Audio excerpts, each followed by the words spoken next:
आज हम विभाज्यता के नियम पर चर्चा करने जा रहे हैं। ये एक ऐसा टॉपिक है जो कि हर क्लास के हर बच्चे के लिए बहुत जरूरी है और इससे जब हम इसको अच्छे से समझ लेंगे तो ये ऐसा नहीं 8वीं बस बल्कि हर कक्षा के लिए हमारे लिए ये लाभदायक होगा। तो सबसे पहले हम बात करते हैं एक से विभाज्यता का नियम। तो एक से प्रत्येक संख्या विभाजित हो जाती है। एक से सभी संख्याएं विभाजित हो जाती हैं। दो से विभाजन का नियम किस किस को पता है? बताओ गीता। सर, दो से विभाजित का नियम जिसके इकाई अंक में 0, 2, 4, 6, 8 को दो से विभाजित होगा। गुड। जिस संख्या के इकाई में बैठ जाओ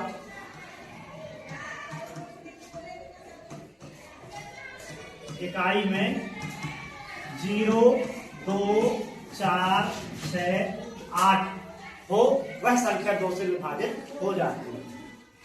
अब हम 3 से विभाजन का नियम देखेंगे। पूर्वी सभी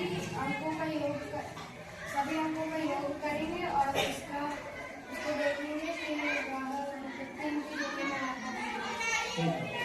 अंकों का योग 3 से विभाजित होना चाहिए।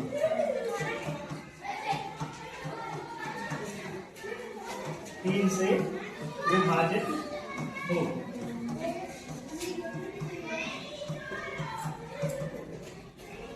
अब हम 4 से विभाज्यता का नियम देखेंगे। बताओ। संख्या के अंतिम दो अंक को देखेंगे तो 4 की जगह में आएगा। हाँ, कोई भी संख्या लिखी है तो उसमें इकाई और दहाई के अंकों को देखना है। यदि वे दो अंक 4 से विभाजित हो जाते हैं तो संपूर्ण संख्या 4 से विभाजित हो जाएगी। संख्या के अंतिम दो अंक मतलब इकाई और दहाई मिलाकर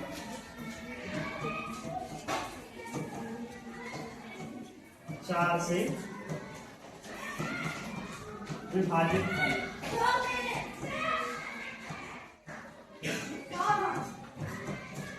अब 5 से विभाज्यता का नियम।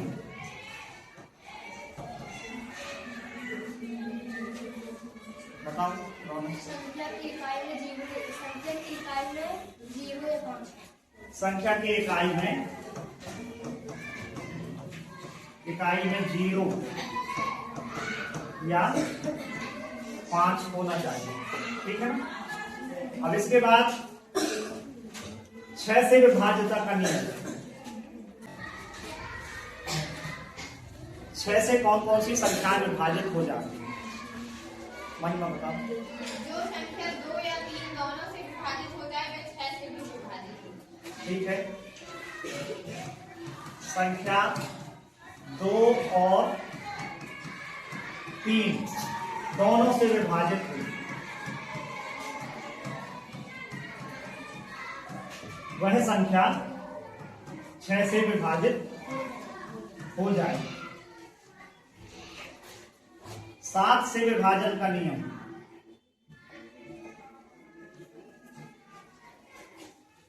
7 से बताओ। इकाई अंक को दुगना करके बची से संख्या से जो हटाएंगे। उसको हटाएंगे। हम क्या करेंगे? कोई भी संख्या हमारे सामने है, बहुत महत्वपूर्ण है 7 से विभाजन का नियम। इस पर ध्यान देना है कि कोई भी संख्या लिखी है उसके इकाई के अंक को हमको दोगुना करना है और उसको शेष बचे जो अंक हैं, शेष बची जो संख्या है उससे घटा देना है। इकाई के अंक का दोगुना कर शेष बची संख्या से घटाने पर से घटाने पर 7 से विभाजित हो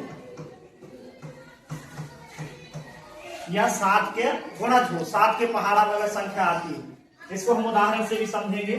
जैसे हमारे सामने मान लो 336 लिखा हुआ। अब हमने देखा कि इकाई का अंक क्या है 6, तो 6 का दुगना कितना हुआ 12 हुआ। और शेष बची संख्या कौन सी है 33। तो हम 33 से इसका दुगना घटाएंगे, कितना आएगा 21।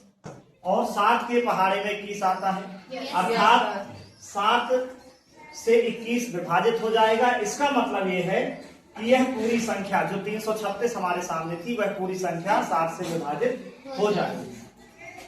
अब 8 से विभाजन का नियम,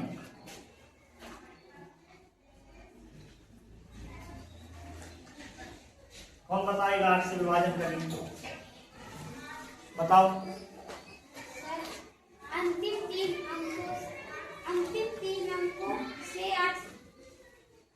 अंतिम तीन अंक 8 से विभाजित होना चाहिए।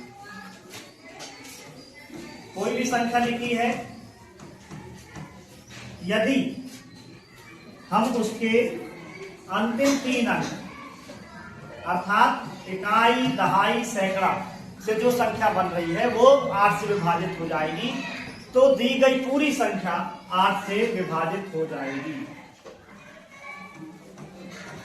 8 से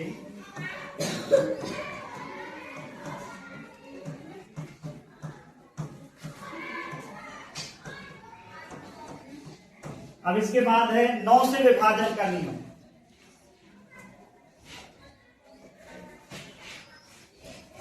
आस्था, तो सभी अंकों का योग 9 से विभाजित। हाँ, कोई भी संख्या दी है, यदि हम उसको देखते हैं कि उस संख्या के अंकों को हमने जोड़ा और वह 9 से विभाजित हो गया, तो इसका मतलब जो दी गई संख्या है वह 9 से विभाजित हो जाएगी। संख्या के अंकों का योग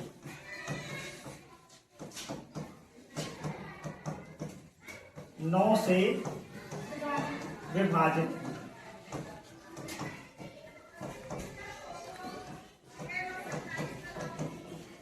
अब अंतिम है 10। 10 से विभाजन का नियम,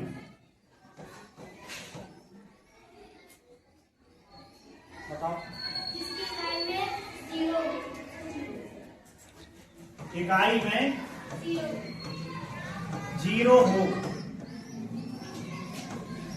कोई भी संख्या है यदि उसके इकाई में 0 है तो वह संख्या 10 से विभाजित हो जाएगी। इस प्रकार ये हमने विभाज्यता के नियम देखे और इनको आप लोगों को ध्यानपूर्वक नोट करना है। और ये केवल एक कक्षा में नहीं, अभी तो हर कक्षा में ये काम आएंगे। Thank you.